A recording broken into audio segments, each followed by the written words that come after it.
Hello IT family, very good morning and welcome to another day in my life. So ఈ రోజు వచ్చేసరికి మీరు Monday vlog చూస్తున్నారనమాట. ఇప్పుడు నేను ఒక కంటిన్యూషన్ అయితే మీకు అంటే ఒక వీక్ ఫుల్ అంతా కూడా ఎలా తింటున్నాము ఏంటి అన్నది వ్లాగ్లో చూపిస్తూ ఉంటాను. ఫాలో అయ్యే వాళ్ళు ఫాలో అవ్వచ్చు. నేను కూడా సజెషన్స్ తీసుకుంటూనే చేస్తున్నాను అనమాట. అండ్ ఏంటంటే ఏది కూడా లైక్ చాలామంది డైట్ అనేసరికి చాలా ఎక్కువ డ్రై ఫ్రూట్స్తోనో లేకపోతే ఏవో కొత్త కొత్త ఫుడ్స్ యాడ్ ఆన్ చేసుకుంటూ చేస్తారు. సో అలా కొత్త ఫుడ్స్ మరీ యాడ్ ఆన్ చేసుకుంటూ కాకుండా సింపుల్గా ఇంట్లో ఉన్న వాటితోనే ఎలా చేసుకుంటున్నాను అన్నది అయితే చూపిస్తాను. అండ్ వెయిట్ లాస్ ఎంతవరకు ఉంటుంది అన్నది చూడాలి.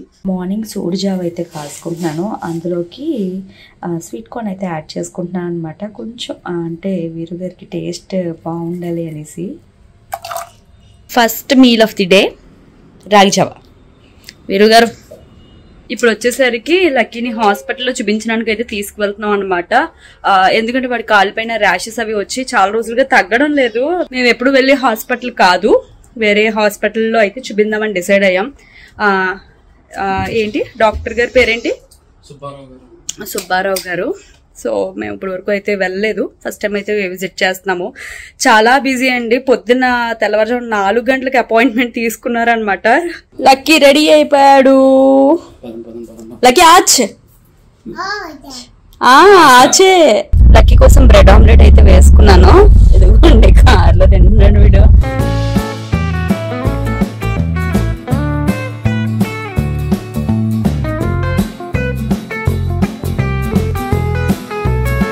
ఇంటికి అయితే వచ్చేసాము.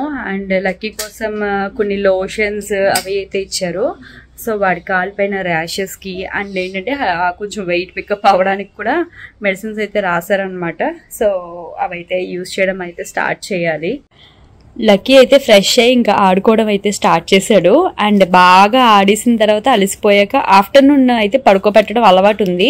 కాకపోతే ఆ అలవాటు కూడా ఏంటంటే నెమ్మదిగా ఆపించేద్దామని అయితే అనుకుంటున్నాం. ఎందుకంటే నైట్ స్లీప్ని ఎఫెక్ట్ చేస్తుందని. ఎప్పుడైనా పడుకోబెట్టినప్పుడు మాత్రం డైపర్ అయితే వేస్తూ ఉంటాను. నాకు కామెంట్స్లో డైపర్ మీరు రెగ్యులర్గా డే అండ్ నైట్ వేస్తున్నారు, మరి ర్యాషెస్ రావా అని అడుగుతున్నారు. నేను యూజ్ చేసేది లవ్ ల్యాబ్ సుప్రీం డైపర్స్ అండి.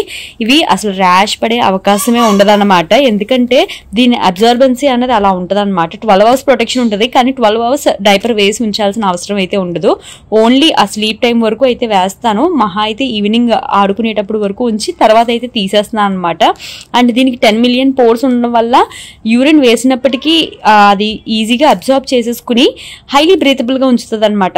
ఎప్పుడైనా సరే మనం చేయి పెట్టి తడితే వెట్గా అయిపోవడం అయితే ఉండదు. అండ్ ర్యాష్ ప్రివెన్షన్కి మనకి ఇందులో ఆలోవెరా గుడ్నెస్ అయితే ఉంది. అండ్ ఇది మొత్తం కాటన్ టాప్తో రావడం వల్ల సుపీరియర్ కంఫర్ట్ అయితే ఉంటుంది అన్నమాట. పోర్స్ అయితే ఈ విధంగా అయితే ఉంటుందండి. లోపల చూసుకున్నట్టయితే చాలా చాలా సాఫ్ట్ ఉంటుంది. అండ్ డైపర్ చాలా లైట్ వెయిట్గా అయితే ఉంటుంది. మనకి ప్యాకేజింగ్లో 62 వస్తాయి. నేను ఏంటంటే ఈ డైపర్స్తో పాటు ఇప్పుడు క్లాత్ డైపర్స్ కూడా యూజ్ చేయడం అయితే స్టార్ట్ చేశాను. అందుకే నాకు వన్స్ ఈ ప్యాక్ అన్నది తీసుకుంటే దగ్గరగా 2 నెలల వరకు అయితే ఇంక చూసుకోకర్లొద్దు. సో ప్యాకేజ్ అయితే ఇలా ఉంటుంది అనమాట. మీకు డైపర్ బ్యాక్ సైడ్ చూసుకున్నప్పటికీ ఒక స్టిక్కర్ అయితే వస్తుంది. ఇది మనం డిస్పోజ్ చేసేటప్పుడు యూజ్ అవుతుంది అనమాట. ఇలా మడత పెట్టేసి ఈ స్టిక్కర్ అనేది తీసి అంటించేసి డిస్పోజ్ చేసేయచ్చు. సో ఇవి డిఫరెంట్ సైజెస్లో అయితే మనకి అవైలబుల్గా ఉన్నాయండి. సో ప్రజెంట్ నేను వచ్చేసరికి ఇంకా ఎల్ సైజ్లోనే కంటిన్యూ అయితే అవుతున్నాను. సో ఎక్సెల్ అంటే 12 to 17 kgs వాళ్ళు, అండ్ ఎం సైజ్ వచ్చేసరికి 7 to 12 kgs. లక్కీ 12 kgs ఉండకపోయినప్పటికీ వాడికి ఎల్ సైజ్ అన్నది కంఫర్టబుల్గా ఉంది. అందుకనే నేను ఎల్ యూజ్ చేయడం అయితే స్టార్ట్ చేశాను అనమాట. సో మనకి ఎక్సెల్ వరకు సైజెస్ అయితే ఉన్నాయన్నమాట. చాలా చాలా కంఫర్టబుల్గా అయితే ఉంటున్నాయి. సో వీటి లింక్స్ వచ్చేసరికి మీకు డిస్క్రిప్షన్ బాక్స్లో అయితే ఇస్తాను. ఇఫ్ ఇన్ కేసు మీరు తీసుకోవాలంటే మీకు ఖచ్చితంగా అయితే యూజ్ అవుతుంది. పప్పు అయితే పెట్టేశాను. అండ్ ఇప్పుడు వచ్చేసరికి chicken with very less oil and vegetables అయితే కుక్ చేసుకుంటున్నాను. అది కూడా క్యాస్ట్ ఐరన్ పైన ఇలాగా ఫ్రై చేస్తే ఒక 10 minutesలో చికెన్ అయితే ఫ్రై అయిపోతుంది. ఇవి ఇలా ఫ్రై అయిన తర్వాత వెజెస్ అయితే వేస్తున్నాను. ఈరోజు లంచ్లోకి వచ్చేసరికి పప్పు tomato, chicken fry with veggies and small cup of rice. ఇంటికి గెస్ట్ రావడం వల్ల రైస్ కొంచెం ఎక్కువ వండుకున్నాను. అందుకని ఇలా వెజెస్ వేసుకుని ఫ్రైడ్ రైస్ చేసుకుంటున్నాను. సాల్ట్ అండ్ పెప్పర్ పౌడర్ అంతే, అంతకుమించి ఇందులో మసాలాస్ కానీ సాస్ కానీ ఏం యాడ్ చేయకుండా చేస్తున్నాను. హెడేక్గా ఉండి ఫుల్గా కోకోనట్ ఆయిల్ అయితే పెట్టేస్తాను అనమాట తలకి, అందుకే ఫేస్ అంతా జిడ్డుగా అయితే కనిపిస్తుంది. ఇప్పుడు ఇంకా డిన్నర్లోకి వచ్చేసరికి వంకాయలు అయితే ప్రిపేర్ చేసుకున్నాను. ఆఫ్టర్నూన్ ప్రిపేర్ చేసిన పప్పు ఉంది కదా, నాకు పప్పు అండ్ రోటీస్ కాంబినేషన్ అయితే చాలా ఇష్టము. వీరుగారి కోసం ఆమ్లెట్ అయితే వేస్తున్నాను అనమాట. ఇందులో కొద్దిగా సాల్ట్, చిల్లీ ఫ్లేక్స్, ఆర్గానో వేసి ఆమ్లెట్ అయితే వేసుకుంటున్నాను. అన్నిటికీ కూడా ఏంటంటే ఆయిల్స్ అయితే తక్కువ వాడుతున్నాను. వచ్చేసరికి నా plate 2 rotis with dal and వీరుగారి ప్లేట్ వచ్చేసరికి రోటీస్ విత్ ఆమ్లెట్.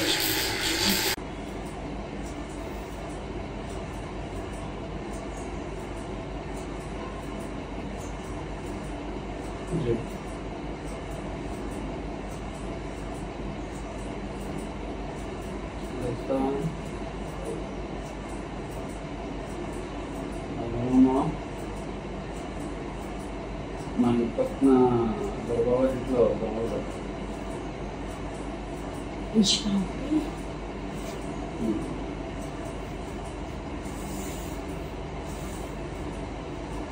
లక్కీగా ఆవిడ గోల్డ్ తీసుకెళ్ళిపోయింది, తీసుకెళ్ళింది. అలా ఊరి గోల్డ్ కోసం వచ్చారు.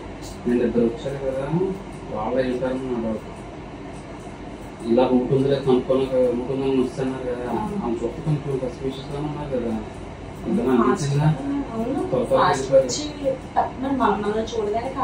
వెళ్ళిపోయారు తలుపు బద్దలు వేసి మొత్తం బీరువా అంతా కూడా వెళ్ళిపోయారు.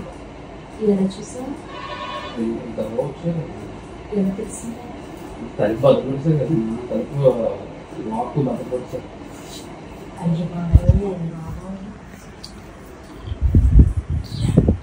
ప్రాంకా రియాక్షన్ అది ఫ్రాంక్ ఫ్రాంక్ అది రియల్. అది అర్థంలే, నిజంగా ఫ్రాంక్ చేసిన బాగున్నాం. ఇలాగా నాకు అసలేమో అంది కదా, ఏదో కళ వచ్చిందన్నమా. అప్పటి నుండి నాకు నిన్న బయట బట్టలు నువ్వు బయటకు వెళ్ళిపోయావా, వర్షం పడుతుంటే బట్టలు తీయడానికి వెళ్ళినప్పుడు కూడా నాకు ఎందుకో తేడాగా అనిపించింది. వాళ్ళు ఒక మనిషిని డైరెక్ట్ పట్టుకుని చేసేంత ధైర్యం ఉండి సావదు కానీ లంచోడులకి.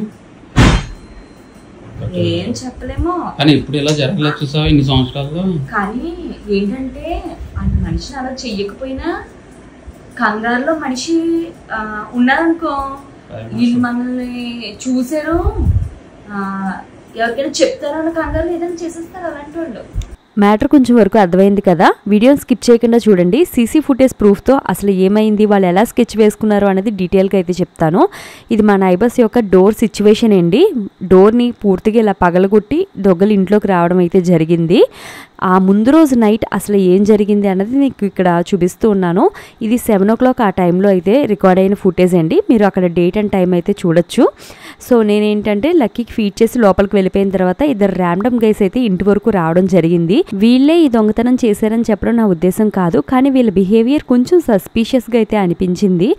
దీనికి ముందు ఒక 3-4 రోజుల క్రితం కూడా ఇలాగే ముగ్గురు బండి మీద రావడం వెళ్ళడం 2-3 సార్లు ఒక గంట టైంలో అయితే జరిగిందనమాట.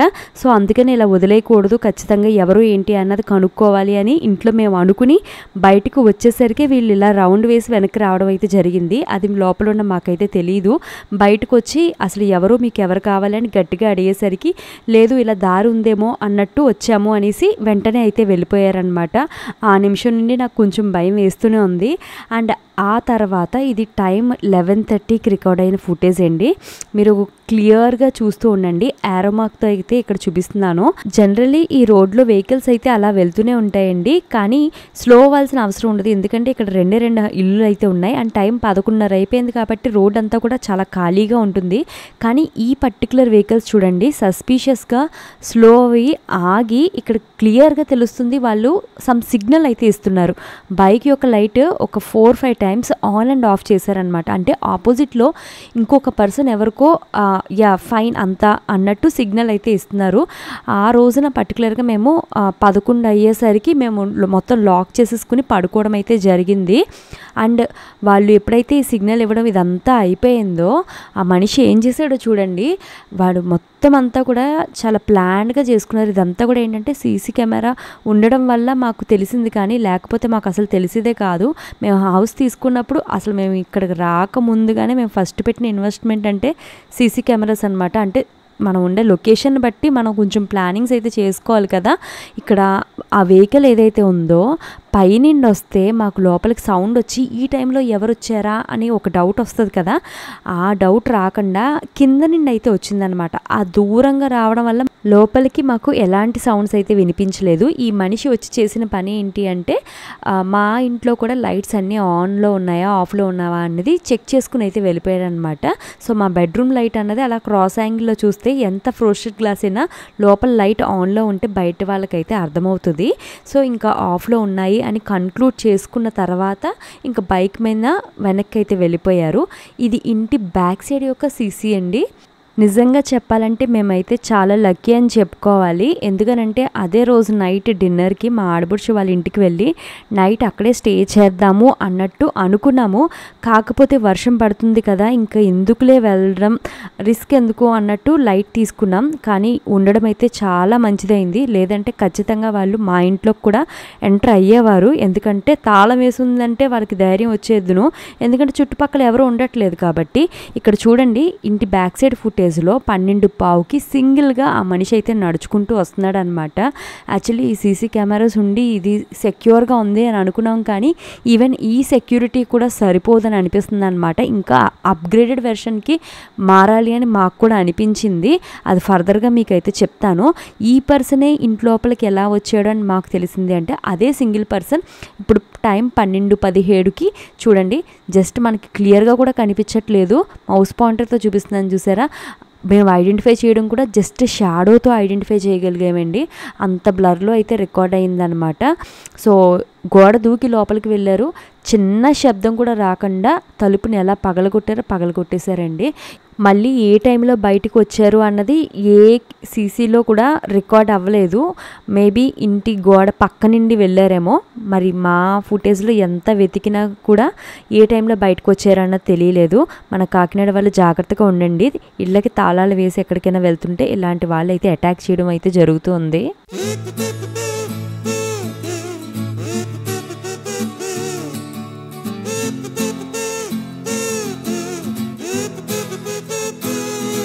క్లీనింగ్ సెక్షన్ అయితే కంప్లీట్ అయింది. వాళ్ళు పడుకున్నారు కాబట్టి బెడ్రూమ్ ఒకటి మీద హాయించి హాల్, కిచెన్ ఇవైతే క్లీన్ చేసేసుకున్నాను. అండ్ ఈరోజు కొంచెం ఉదయాన్నే బయటికి వెళ్ళే పని అయితే ఉందన్నమాట. ఎక్కడికి వెళ్తున్నాను ఏంటి అన్నది చెప్తాను. ఫస్ట్ అయితే తలస్నానం చేసి అయితే వచ్చేస్తాను. ఫ్రెష్ అయితే అయిపోయాను. అండ్ ఇప్పుడు వచ్చేసరికి డీటాక్స్ వాటర్ అయితే తాగుతున్నాను అనమాట. నేను వచ్చేసరికి లెమన్ వాటర్ అయితే తాగుతున్నాను. ఇందులో యాక్చువల్లీ కొందరు హనీ కూడా యాడ్ ఆన్ చేసుకుంటారు. అండ్ నేను కంటిన్యూ చేసేది అయితే లెమన్ వాటర్ కాదండి. నేను సొంతంగా ఇంకొకటి అయితే ప్రిపేర్ చేసుకుంటాను. దానికి ఇంకా టైం లేదనమాట. అందుకని ఈ రోజుకి లెమన్ వాటర్ అయితే తాగుతున్నాను. అండ్ ఇందులో కనుక ఇఫ్ ఇన్ కేస్ నేను హనీ కనుక మిక్స్ చేసుకుని తాగాను అనుకోండి, లిటరల్ లైక్ అది చంపేయగలదు. సింగిల్ ఇంగ్రీడియంట్ చాలా డేంజరస్ అనమాట. నాకైతే ఎవరికైనా ఇలా ఉంటుందో లేదో తెలియదు, కానీ నేను మాత్రం హనీ టేస్ట్ చేశానంటే లిటరల్ లైక్ హాస్పిటల్ బెడ్ పైన పడిపోతాను. అంత స్టమక్ పెయిన్ అయితే వస్తుంది. ఇంతకుముందు ఆల్రెడీ నేను ఫేస్ చేశాను అనమాట బిఫోర్ మ్యారేజ్. అందుకని నాకు హనీ అంటే చాలా భయం. కనీసం అందులో పెట్టిన స్పూన్ కూడా నేను ముట్టుకోను. ఈరోజు బ్రేక్ఫాస్ట్ వచ్చేసరికి సోడిజావ్ అయితే కాస్తున్నాను అనమాట. మన గ్లాస్ ఫుల్ అయితే ఇదే తాగేస్తున్నాము. బట్టలు వేసుకోవడానికి పరుగులు. మేమైతే స్టార్ట్ అయిపోయాం. ఇందుకే ఎక్కడికి వెళ్తున్నాము అంటే జనరల్లీ చూడండి, మనకి ఎప్పుడైనా వర్స్ట్ టైం నడిచినప్పుడు మనం దేవుణ్ణి నమ్మి దేవుడి టెంపుల్స్ కి అలా వెళ్తూ ఉంటాం కదా. రైట్ నౌ చెప్పాలంటే మాకు మా ఫ్యామిలీలో చాలా అంటే చాలా బ్యాడ్ ఫేజ్ అయితే నడుస్తుంది అనమాట. ఒక 2 years లో మేము ఎక్స్పెక్ట్ చేయని విధంగా చాలా థింగ్స్ మారిపోయినాయి. హెల్త్ ఇష్యూస్ ఏంటి, జరిగేవి ఏవి కరెక్ట్ గా అయితే జరగట్లేదు అనమాట. ఫైనాన్షియల్లీ కూడా చాలా సఫర్ అవ్వాల్సి వస్తుంది.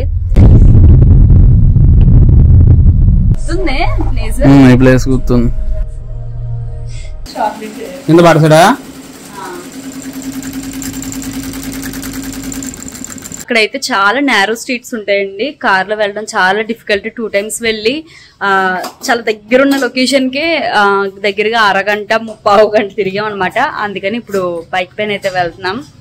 బయట వెదర్ అయితే చాలా బాగుంది, కానీ ఒంటి నుండి మాత్రం మా ఇద్దరికి ఇలాగే స్వెట్టింగ్ అయితే వస్తుంది అనమాట. ఎంత నార్మల్గా ఉన్నా సరే స్వెట్టింగ్ వస్తుంది. ఏమో తినే ఫుడ్ ఏమైనా కొంచెం బాడీలో చేంజ్ తీసుకొస్తుంది ఏంటో తెలియట్లేదు, కానీ తీసుకొస్తే మంచి విషయమే కదా. ఇప్పుడు వచ్చేసరికి డిన్నర్ చూపిస్తున్నాను. ఆఫ్టర్నూన్ లంచ్ అయితే స్కిప్ అయింది, ఎందుకంటే మా ఆడపడుచు ఇంటి దగ్గర భోజనం అయితే చేసేసామన్నమాట. ఇట్స్ లైక్ చీట్ మీల్ అని చెప్పాలి. చేపల పులుసు వేసుకుని కొద్దిగా రైస్ అయితే తినేసాము.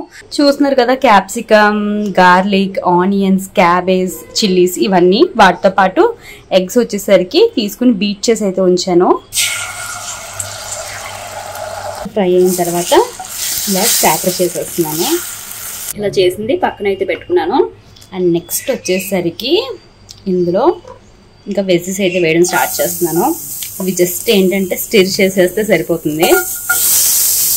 ఆనియన్స్ జస్ట్ అలా ఫ్రై అయిన తర్వాత క్యాప్సికమ్ వేస్తున్నాను. ఇవి కొంచెం సాఫ్ట్ అయిన తర్వాత క్యాబేజ్ వేసేస్తాను. అయితే ఇందులో కొద్దిగా సాల్ట్ కూడా యాడ్ చేసుకున్నాను. కారం వేరేగా యాడ్ చేయట్లేదు కాబట్టి చిల్లీ ఫ్లేక్స్ అయితే వేసాను. ఇవి కొంచెం బెటర్గా ఫ్రై అయిన తర్వాత అప్పుడు ఎగ్ స్క్రాంబుల్ చేసింది అయితే వేసేస్తున్నాను. కొద్దిగా ఆర్గానో కూడా అయితే యాడ్ చేశాను. అంతే, దీన్ని రోల్ లాగా అయితే చుట్టేసుకోవాల్సి అయితే ఉంటుంది. పెట్టేస్తాను, కారంగా ఉంటుందేమో. లక్కీ గీతలన్నీ ఏంటమ్మా, కళాఖండాలా?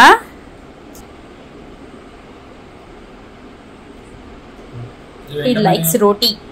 It's a roll.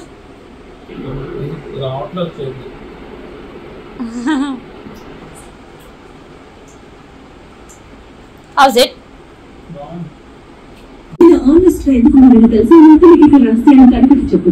మొత్తానికి డే ఒక ఎండ్కి వచ్చాము. ఇప్పుడు టైం 12 అవుతుంది. లక్కీ పాలు పెట్టాను. అండ్ రేపు బ్రేక్ఫాస్ట్ కోసం శనగలు అయితే నానబెట్టుకున్నాను. నాకు తెలిసిన రెసిపీస్ ప్రెసెంట్ లూప్లో పెట్టి రిపీట్ చేస్తున్నాను. కొత్త నేర్చుకోవాలన్నమాట, డైట్కి ఎలా ఉండాలి ఏంటని.